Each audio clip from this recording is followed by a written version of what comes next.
guys, it's Kris with the Reformed Grognard here with your semi-monthly rundown of board games on Kickstarter. We've got 10 games this month that I thought were interesting enough to mention, and all of these end within the next 2 to 3 weeks, give or take. First up, we have Slaughter, the horror movie-making card game. I am interested in this game, but I haven't backed it because, unfortunately, their website doesn't show much. It doesn't even tell you how many cards you get, but I like the concept of it a lot. It's got a lot of different aspects to it, but it's just not showing me anything on the page. I love horror movies. I love the idea of a solid horror movie game, not just a horror game, but I'm also a little put off by the photography cards.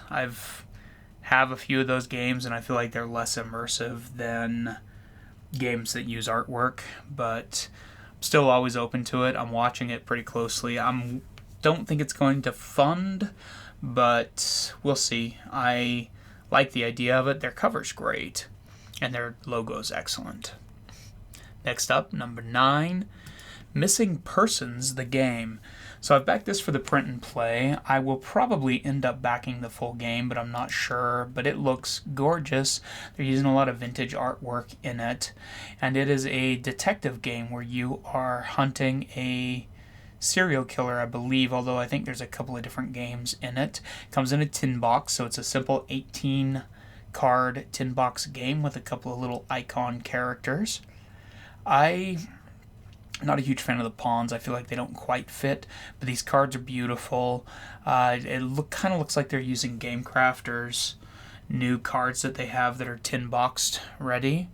Yeah, it looks like, so they're using Game Crafter to make this game, which is why it's got a little higher price point. It is $15 for an 18-card game, which is a little spendy, but it looks really fun. I really appreciate that they're doing a print and play for a reasonable price point, so we can try it out and give it a go, because it looks really cool. Right up my alley. Number 8, Arch Ravels, which is a fiber arts game, which I love. The idea of a cozy strategy game. It's killing it. This one, you play a crafter, collecting different types of yarn, creating different types of items, and then you have orders to fill, so it's sort of a how did they word it? I think it's considered a set collection game. So you got like little tokens and different things you're trying to make, and you need different types of yarn. Uses game trays, which is super sexy for the yarn bazaar. But I just really like this. I like the cozy theme of it, and I've talked to a few of the people involved with it on assorted Facebook groups, and it just looks really cool.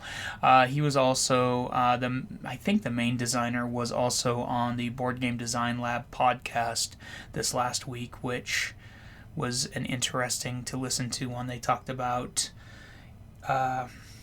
lower level entry games that appeal to people that aren't gamers, and that's one thing that I do genuinely love about this game, is that it's definitely one of those that fits that niche. Number 7, I am in love with this game. Little Monster Detectives. Technically this should go in my RPG rundown, but I feel like it's kind of more of a board game than an RPG. But it's Little Monster Detectives, which is a pen and paper role-playing game for kids. It looks so good. Look at the art design in this. It's beautiful, it's goofy, it's silly, it looks really easy to play. I love the art in it. It's got a very vintage 60s Jim Henson feel to it, which I just absolutely adore. Looks super cool. All you need is 3 6-sided dice and the game, basically, but they also want you to dress up. The base game on this is $28, which really isn't that bad. That's for the core book and the PDF on it.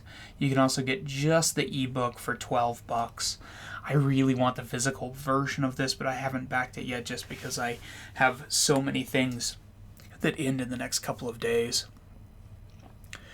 Number 6 is a project that isn't really a game, but is killing it. I'm shocked these guys are doing as well as they are. Not because their art isn't great and that it isn't funny and that it isn't cool, but because there is no game attached to movie cliches.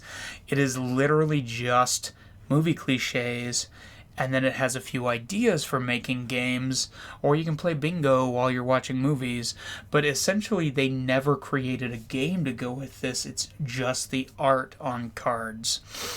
And yet I still want them badly because they're great. The artist, pardon me, one of the artists is Anna Maria and Jung, and she's a great artist. I actually have the Have Fun with Krampus print somewhere, I think. But the art's fun. The cliches are really solid. I'm having such a hard time pulling the trigger just because there is no game attached to it. Interesting. Number 5, On the Rocks is back. It's got another few days left in the project, and they're getting a lot closer to funding this time. I really hope this one funds. I love it. I think it looks super fun. It's a marble drafting game where you are mixing different drinks. I think the graphic design on it's super fun. I think it's neat. People love playing with marbles, and Ben and I want to get this so we can drink and play the game. So that's On the Rocks. Number 4, Vamp on the Batwalk is another one that I've been following off and on. I know Cody from Facebook, the creator of this, and he's put a lot of work into this game. I'm kind of bummed that it hasn't quite hit its goal yet, but it's kind of landing at a rough time because it's a 20-minute 2 to 6 player game. And it's a trick-taking game, so it's fairly simple. I love how he turned the box into the Batwalk itself, but it's coming at a time with a ton of other huge, weird games and some surprisingly solid light games, and so I think it's just butting up against a lot of competition right now, but it looks super fun. It's fairly simple. It uses tarot-sized cards, which really showcase the bright, bold colors that they chose for the playing, and I've watched how to play on it, and it just looks really fun. Next up, the Ghost Betwixt is also a relaunch of it out previously. This one's hit its funding goal this time around. They've changed it a little bit. I believe previously there were multiple chapters that you could back at, and now it's just chapter 1 as they're putting it. It's $60 for a copy of the game. This all has Travis Hansen art, who does a very popular webcomic in my house. I love it. It's all D&D based, and I think it looks great. It's set in the 90s. It's sort of Stranger Things meets the 1990s meets Scooby-Doo, and it looks really fun. It's also got a solo experience added to it, sort of a dungeon crawler. It's got a very Hellboy, the board game feel to it to me, but I think the colors are great in it. I love Travis's art, and it looks really fun. So I hope I get a chance to play this game at some point because it's just great looking. Look how gorgeous his art is. I love it. Next up is a brand new launch that I think it launched this morning. Tiny Epic Dinosaurs. Obviously, Gamelin Games again, putting their spin on Dinosaur Island with worker placement dinosaur raising. It's got over 70 dino meeples in their traditional little epic box. I have no idea how they're fitting all of these in here. It's insanity. But it looks like just pretty much standard. You're putting down fences, you're feeding dinosaurs, you're moving them around the ranch, trying to keep the carnivores from eating the herbivores and whatnot. But it looks fun, and I mean, Gamelin always does these for like $25. I think that's what the backing level is on this, and how can you complain about that? It's like, yeah, $20 for the retail version of it. The deluxe version is $25 for the full Kickstarter version. How do you pass that up? And these guys, they deliver a solid game experience every time I played it, and this one has solo in it as well.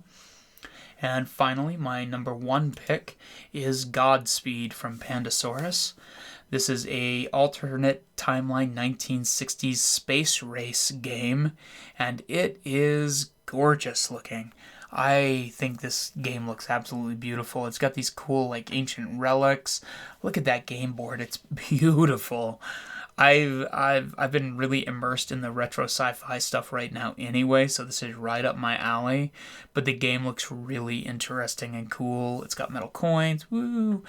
Uh, so it's a worker placement game, and you're playing different nations, so it's sort of a asymmetrical worker placement game, but it just looks so cool. Also, these gifts are beautiful. I love them.